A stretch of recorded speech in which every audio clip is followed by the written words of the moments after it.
Bonjour, on va parler des brutes et du brut. Les brutes, c'est la droite. Le brut, c'est le salaire. C'est pas du tout pareil. Mais la droite, en ce moment, elle s'intéresse beaucoup au brut. Je sais pas si vous avez écouté, vous n'êtes pas forcé, hein, Gabriel Attal, dans son meeting récent, et sur son tract, il a mis « On va viser droit au brut ». S'attaquer au brut, au salaire brut. Et Retailleau, lui, veut rapprocher le brut du net. Et Bardella, Le Pen veulent rapprocher le brut du net. Et Édouard Philippe veut rapprocher le brut du net. Alors quand vous avez quand même toutes les brutes de droite et d'extrême droite qui s'attaquent au brut, faut vous inquiéter.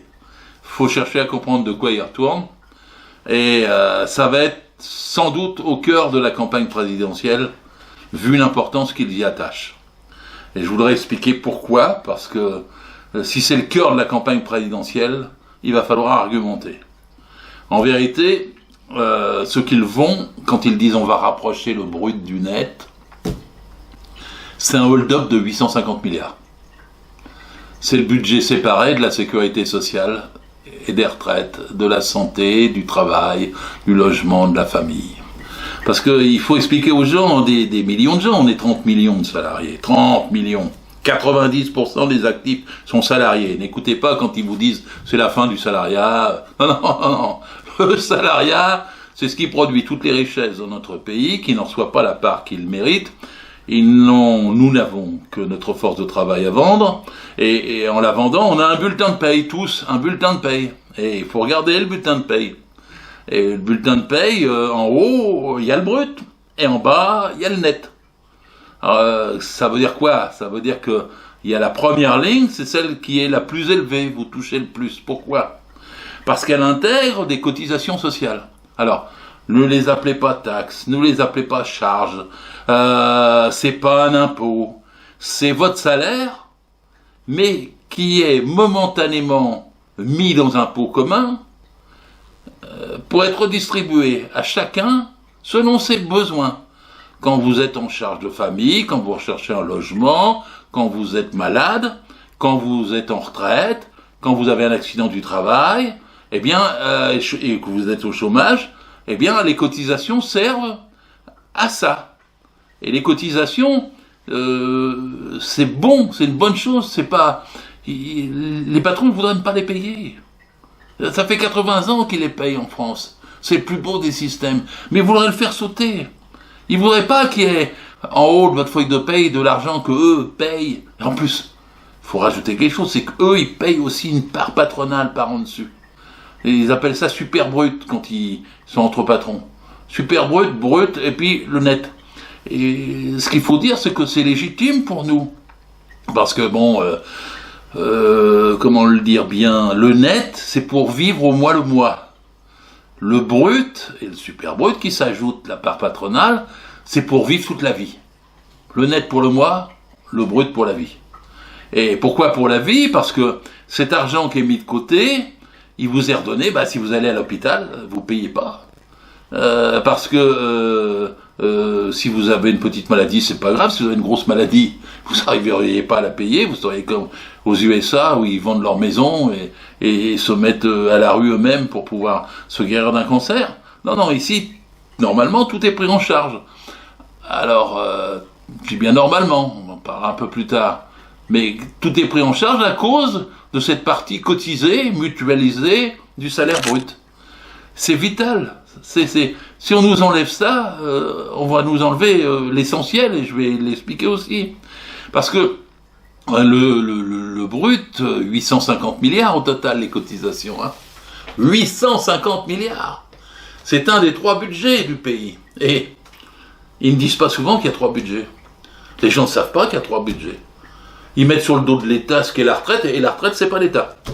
Ils mettent sur le dos de l'État ce qu'est la Sécu, et la Sécu, c'est pas l'État. Les budgets sont séparés. Le budget de l'État, il fait environ 500 milliards à la louche. Le deuxième budget qui existe, c'est ce qu'on appelle celui des collectivités territoriales, en gros 300 milliards à la louche. Et le budget séparé de la protection sociale, 850 milliards. Vous voyez les proportions quand même, 500 milliards, 300 milliards et 850 milliards. C'est pas rien. C'est quand je dis que s'ils veulent supprimer ça et le faire payer, on verra après par vous, mais différemment, sous forme d'impôt. S'ils veulent faire ça, c'est pour que les patrons ne payent plus le brut, que votre salaire brut baisse, c'est ce qu'ils appellent rapprocher le brut du net, et que vous n'ayez plus que le net. Sauf que, qu'est-ce qui va payer l'hôpital? Qu'est-ce qui va payer l'accident du travail? Qu'est-ce qui va payer l'aide au logement? Qu'est-ce qui va payer l'aide aux familles nombreuses? Qu'est-ce qui va payer l'accident du travail? Qu'est-ce qui va payer le chômage? Si vous baissez le brut, parce que ça, les bruts qui veulent baisser le brut, ça paraît un jeu, mais c'est pas un jeu du tout. C'est quelque chose d'essentiel.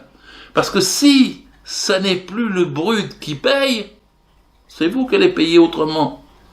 Vous irez non plus à la sécurité sociale, vous irez dans des assurances privées. Et si vous allez dans des assurances privées, vous paierez plus cher que quand c'est le brut qui subvient à vos besoins. Et c'est là qu'est toute la différence. Les cotisations, elles ne sont pas un impôt. C'est à nous. On ne les verse pas à l'État.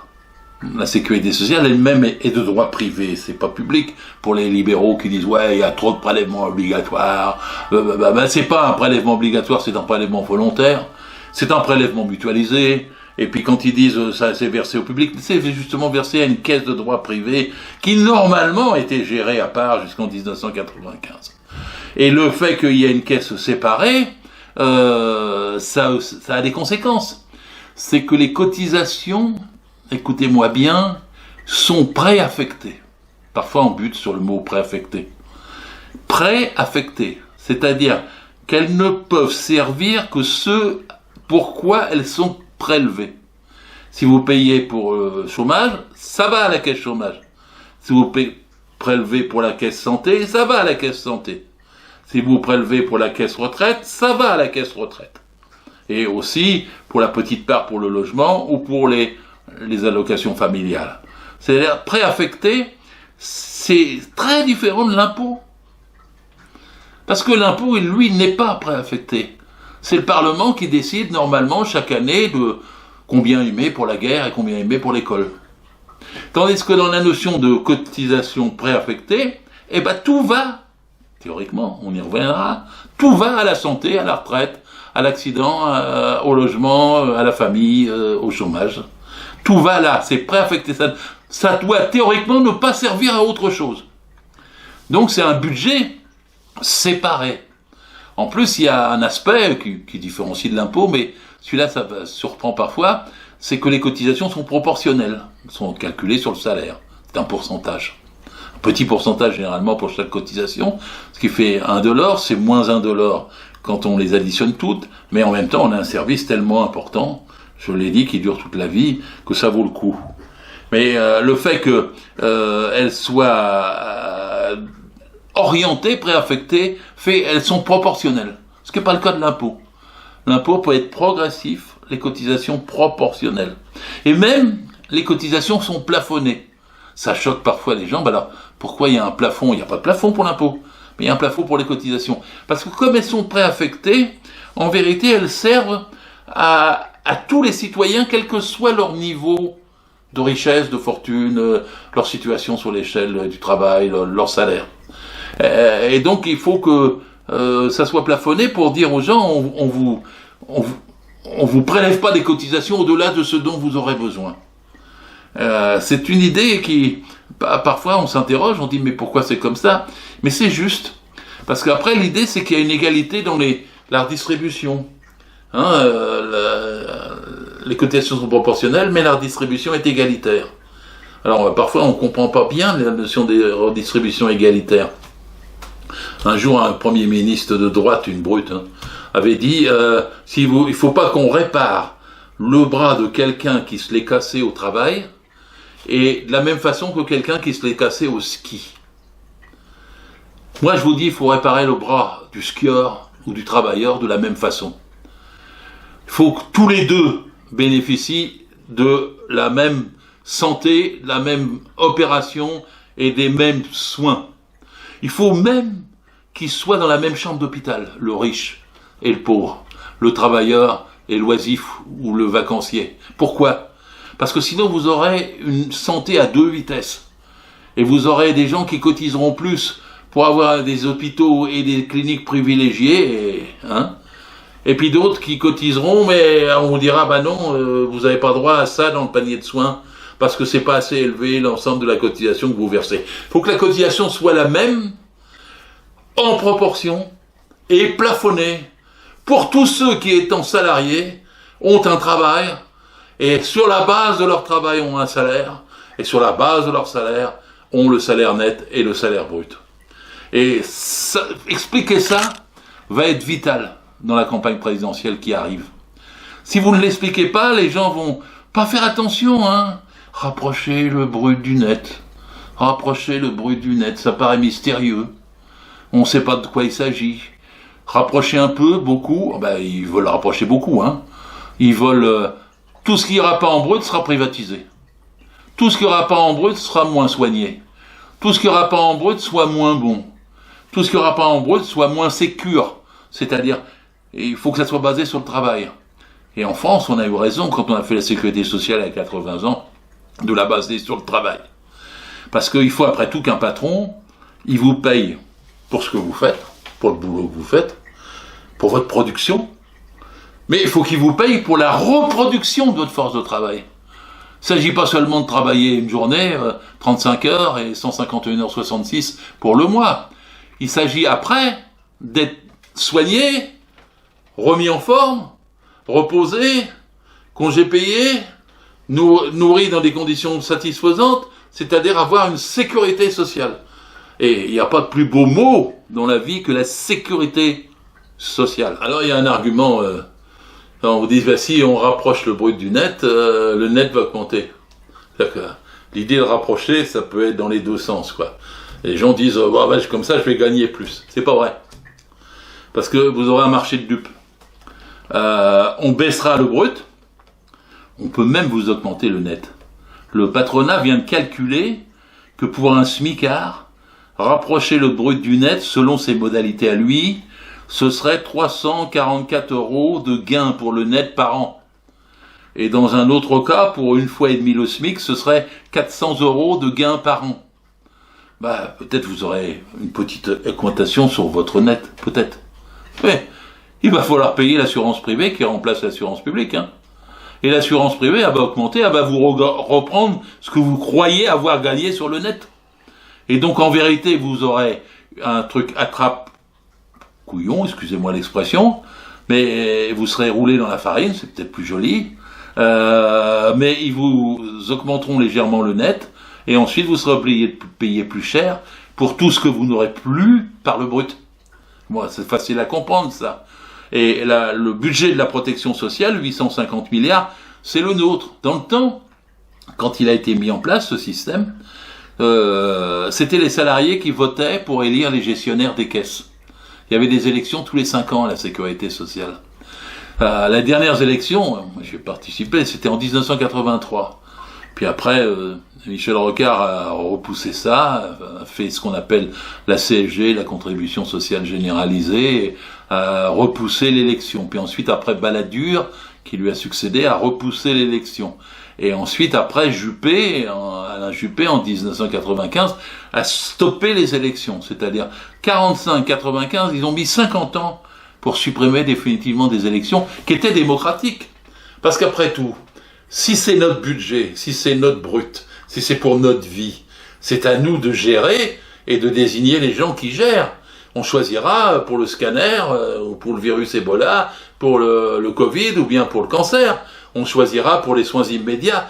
Mais il y aura un débat qui fait que notre argent qui est le nôtre servira à ce que nous voudrons qu'il serve. Et ça, c'est la démocratie en matière de santé, le contrôle de notre protection sociale, c'est vital. Et ça, ils nous l'ont enlevé en 95.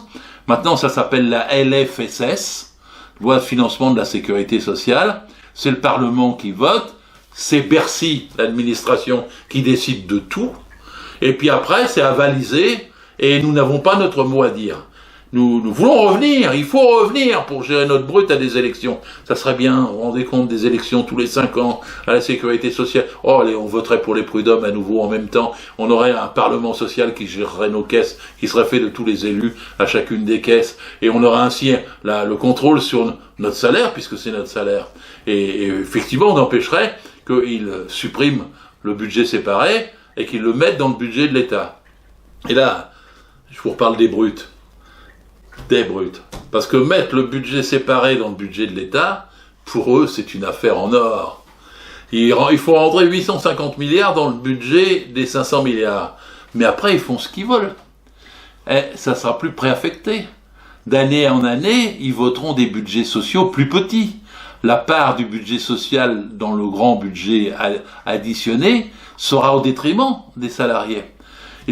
Alors vous me direz, ça change quoi? Ben, ça change quelque chose, vous voyez, parce que ils font des exonérations de cotisations, par exemple, pour les patrons. C'est difficile pour eux. Ils se font constitutionnellement disputer quand ils rendent pas ce que la part de l'État dans le budget de la il y a tout un système, quand le budget est séparé, qui les empêche de piquer dedans, en gros, facilement. Là, dans un même budget unifié, ben, ils piqueront dedans facilement.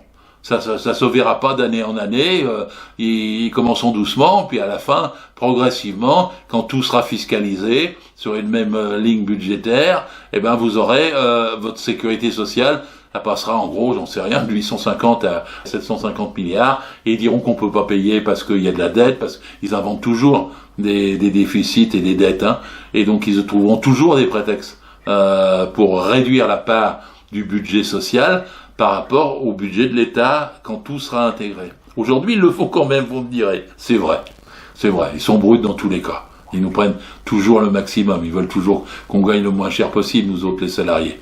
Mais ils ont du mal avec un système de budget séparé.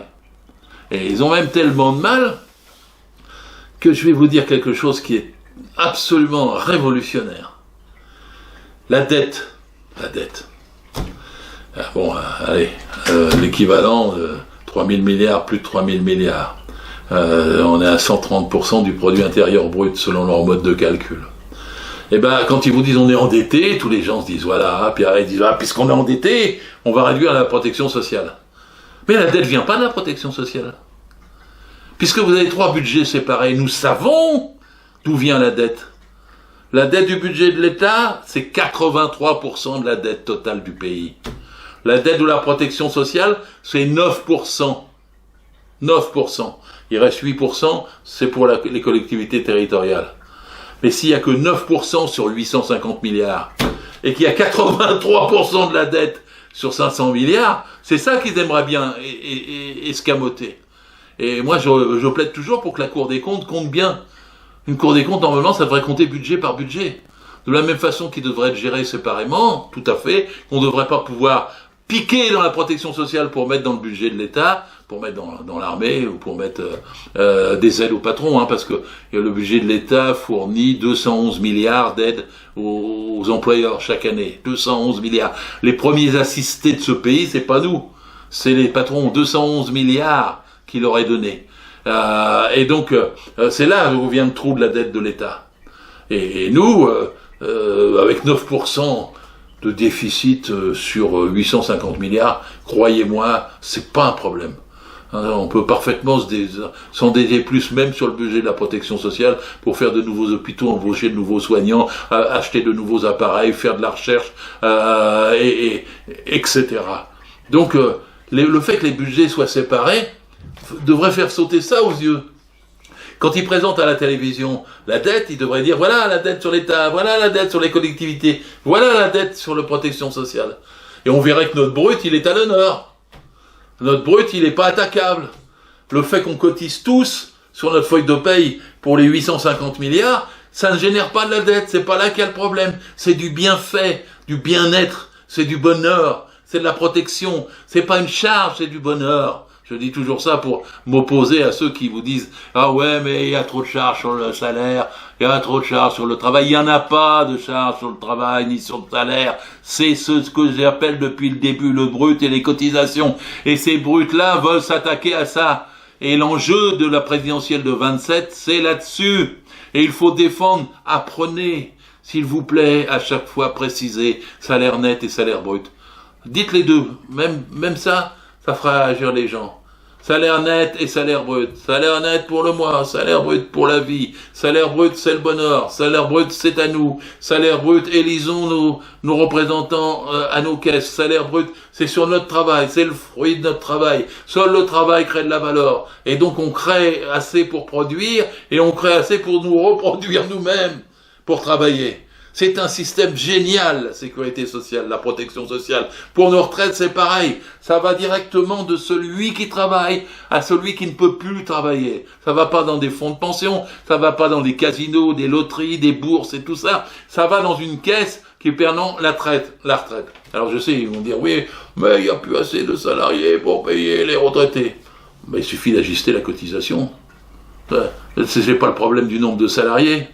C'est le problème du taux de la cotisation. Si vous faites bouger la cotisation de 0,1 point, 0,2 points, on dit, ouais, attention, tu vas prendre sur le brut, là. Non, je vais prendre sur le salaire. Le salaire, faut les augmenter, hein, tous, net et brut. Parce que ça fait plusieurs décennies qu'ils augmentent pas. Une grande raison de tout ce qui va mal dans ce pays, c'est que les salaires sont trop bas. Et quand vous augmentez les salaires, dites bien net et brut. Dites bien que le SMIC brut devrait être à 2200 €. Dites bien que le SMIC net, c'est environ 1800 €. Et dites bien qu'en l'augmentant, ça booste tous les salaires au-dessus. Ça veut dire quelque chose, en gros, plus 300 € pour tout le monde. Vous n'y arrivez pas. Mais si, bien sûr qu'on peut arriver à augmenter les salaires. Moi, j'ai vécu mes 68. Ils disaient qu'on pouvait pas y toucher. Ils serraient la vis au salaire. Ben, quand on a fait une grève de 3 semaines, on a gagné 33% d'augmentation du SMIC. Et 55% de l'augmentation du SMAG. Parce qu'à l'époque, il y avait un salaire agricole garanti qui était différent. Et ce 33% ou 55%, c'était pas rien. Alors ça a paralysé les entreprises, mais pas du tout. Parce que les entreprises, quand il y a des acheteurs, elles vont mieux. Si vous augmentez les salaires, vous faites ce qu'on appelle une relance. Et les entreprises iront mieux que ce qu'elles vont aujourd'hui, où les gens ont pas de sous et ils calculent sur chaque rayon du supermarché. Et donc voilà, vous avez la totalité d'une solution politique à opposer aux brutes, en défendant notre brut. Contre les brutes de la droite et de l'extrême droite, qui veulent s'attaquer à la Sécu sous un pseudonyme rusé de rapprocher le brut du net. Contre eux, défendons notre salaire net et brut, tous ensemble.